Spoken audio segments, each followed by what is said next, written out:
হামলা চাই না, আমরা একটা মন্দিরের মধ্যে হামলা চাই না, আমরা একটা মানুষের উপর হামলা চাই না।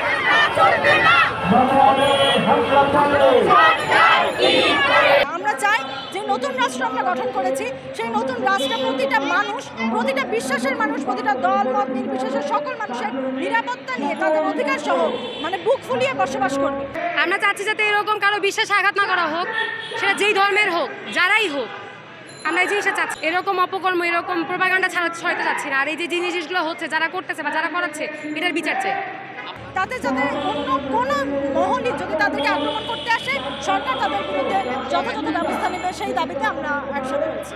বর্তমান সরকার ক্ষমতা গ্রহণ করার পর একদল উগ্রপন্থী লোক একত্রিত হয়ে সরকারকে বেকায়দায় ফেলানোর জন্য এবং আমরা যারা শান্তিপ্রিয় মানুষ আছি আমাদের মাজারগুলোতে আক্রমণ করে ধর্মের সকল মতের মানুষ শান্তির সাথে বসবাস করতে। এটাই আমাদের দাবি। আমাদের মাজারগুলো ভাঙচুর বন্ধ করা হোক, আমাদের আস্তানাগুলো ভাঙচুর বন্ধ করা হোক, আমাদের খানকা শরীফ ভাঙচুর বন্ধ করা হোক। করে এখনো কেন অনেক মানুষ আসলে নিরাপত্তাহীনতায় ভুগে সংখ্যালঘু নামে কারা আসলে উদ্দেশ্যপ্রণীতভাবে এই হামলাগুলো চালাচ্ছে আমাদের অভ্যুত্থানকে প্রশ্নবিদ্ধ করার জন্য, সেইটার প্রশাসন কেন এখনো সবার নিরাপত্তা নিশ্চিত করতে পারছে না, এই অনেকগুলো প্রশ্ন নিয়ে আসলে আমরা সমবেত হয়েছি।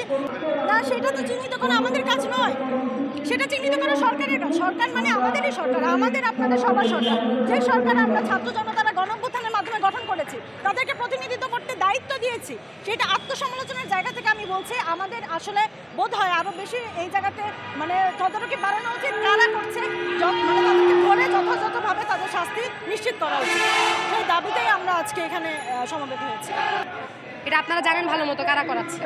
সরকারের কাছে এই দাবি জানাই আমরা যেন সকলে সহ অবস্থানে থাকতে পারি, আমাদের মাজারে যেন হামলা না করে, যেই মাজারগুলো ভাঙচুর করা হয়েছে সেই মাজারগুলো সরকার যেন পুনর্গঠন করে দেয় এবং যারা হামলায় আক্রান্ত হয়েছে এই আক্রান্ত ব্যক্তিরা যেন সুচিকিৎসা পায় এবং যারা মারা গেছে এই হামলা ভাঙচুরে তাদের পরিবার যেন সরকারের কাছে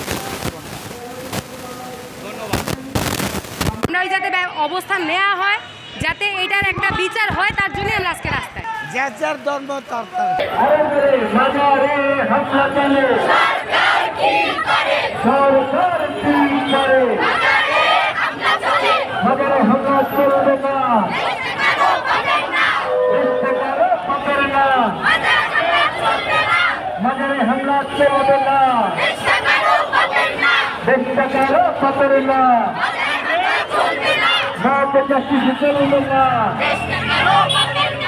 Mari kita selalu dengar.